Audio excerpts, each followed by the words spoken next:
বিমল আমি জানি না যে দিনের পর দিনই ঘটনাগুলো ঘটছে, সীমান্তে অনুপ্রবেশ হয়, তখনও তৃণমূলকে প্রশ্ন করে তৃণমূল বলে যে বিএসএফ কি করছে, বিএসএফ এর দায়িত্ব তো, বিএসএফ কি করছে। আরে অনুপ্রবেশ হলে বিএসএফ এতদিন ধরে বিএসএফ ধরছিল, পুলিশকে হ্যান্ডওভার করছে, তার আজ পর্যন্ত কোনো রেকর্ড পাওয়া যায়নি বিএসএফ কতজন পুলিশকে হ্যান্ডওভার করেছে। সব রাজ্যে পাওয়া যায়, হিসেবে রাজ্যে পাওয়া যায় না। সীমান্তে বিএসএফ কি করছে তার প্রমাণ এই অপারেশন সিঁদুরের সময় বিএসএফ দেখিয়ে দিয়েছে বিএসএফ কতটা এফিশিয়েন্ট।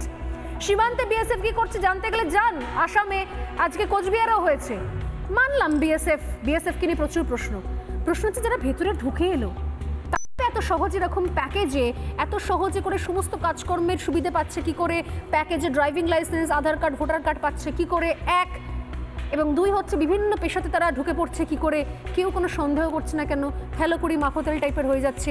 আমি বলছি নিঃসন্দেহে, কিন্তু তৃণমূল চুপ থাকবে, পুলিশ চুপ থাকবে, সাধারণ মানুষের কি দায়িত্ব এই স্বচ্ছবঙ্গ অভিযান করা?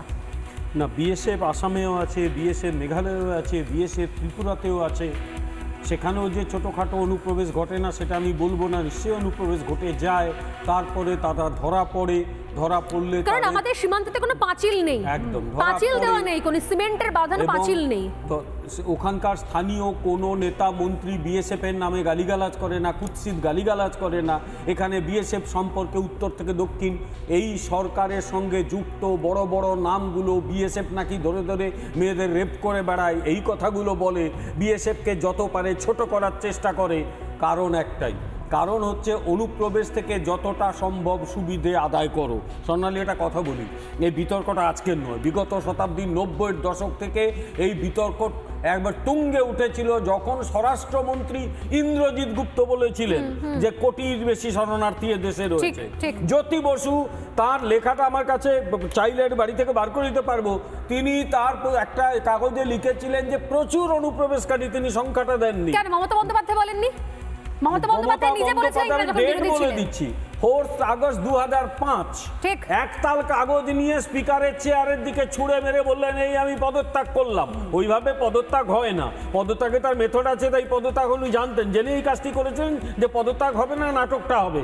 তো সেখানে তিনি বলেছিলেন যে এই সিপিএম যেটা করছে সে কোটি কোটি তিনি কোটি শব্দটা উল্লেখ করে বলেছিলেন যে ভোটার লিস্টে ঢুকিয়ে তারা এই পশ্চিমবাংলায় ঠিকঠাক ভোট হতে দেয় না, এবং সেটা নিয়ে একটা কাগজে লেখা হয়েছিল মমতা কাস্ট at house। আজকে ক্ষমতায় এসে আজকে এরকম উল্টো কথা কেন? এই রাজ্যে যখন একজনকেও ভোটার লিস্টে নাম ঢুকিয়ে দেয়, আধার কার্ড তৈরি করে ফেলে, এই রাজ্যের বিভিন্ন জনপ্রতিনিধির যে সার্টিফিকেট তাদের কাছে যায় কি করে? আর একটা কথা, এই রাজ্যের পুলিশ প্রশাসনের তাদের ইন্টেলিজেন্স বলে কি জিনিসটাকে তুলে দিয়েছে, কোথায় বাইরের লোক ঢুকছে, কোথায় কে থাকছে সেগুলো তারা জানতে পারে না, খালি কথায় কথায় বিএসএফ কি করতে আছে এইটা বলে নিজেদের দায়িত্ব এড়াচ্ছে কেন রাজ্য প্রশাসন? কেন? উত্তরটা আমি দিচ্ছি, কারণ হচ্ছে এই লোকগুলোকে অস্ত্র হিসেবে ব্যবহার করে রাজনৈতিক ক্ষমতাকে জোরদার করা হবে। যারা সাধারণ মানুষ, যারা কাজ করে, চাকরি করে, বাড়িতে থাকে, ফ্ল্যাটে থাকে, রোজ রোজ ঝামেলায় যায় না। আজকে একজনের, ওনাকে আমি অবশ্যই ধন্যবাদ জানাবো, তিনি মুখ খুলেছেন, অনেকেই এই মুখটা খুলতে চায় না। লোকজন কথা বলে না, এলাকাতে নতুন অচেনা মুখ দেখলে শান্তিপ্রিয় মানুষ কেউ কথা বলে না। সবচেয়ে বড় কথা, কলকাতা মেট্রোপলিটন শহরে আগেকার পাড়া কালচারটা প্রায় উঠে গেছে। এখন মানুষ কাজ করে, নিজের ঘরে ঢুকে পড়ে, পাড়ায় পাড়ায় আড্ডা খুব অল্প জায়গায় আছে, মেন কলকাতায় নেই, মানুষ খবর রাখে না, সেই সুযোগ এরা নেয়, ওরা করে কে তাদের রাখে, তাদের দিয়ে ভোট লুট করানো হয়, তাদের দিয়ে অন্যায় কাজ করানো হয়, তারা এলে কিছু লোককে টাকা দেয়, সেই টাকা কিছু লোক আদায় করে। আমি তো বলবো এই রাজ্যের শাসক দলের এই বর্ডার এরিয়ায় কেন, কলকাতাতেও বহু নেতাকে যদি ধরে জেরা করা হয় তাহলে সঠিক ইয়েটা পেরিয়ে যাবে। আরেকটা কথা বলি, আজকে একটা কাগজে দেখলাম বারুইপুরের কাছে নাকি একটা রোহিঙ্গা পাড়া বানিয়ে ফেলা হয়েছিল, এই গোলমাল হতে তারা হয়ে গেল।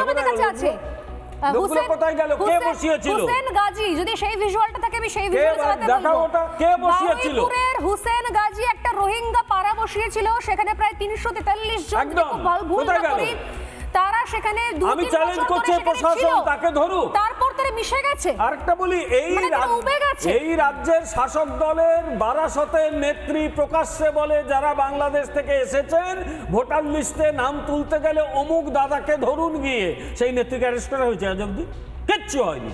অর্থাৎ এরা এই অনুপ্রবেশ, ভোট চুরি, ভোট জালিয়াতি করে ক্ষমতায় থাকাটাকে একটা শিল্প বানিয়েছে। কিন্তু আমি হুঁশিয়ারি দিচ্ছি, সব শিল্প একদিন কিন্তু লালবাতি জ্বলে। তৃণমূল শিল্পেরও লালবাতি জ্বলার সময় এসে গেছে, যখন যাবে ঝাড়ে বংশে শেষ হয়ে যাবে।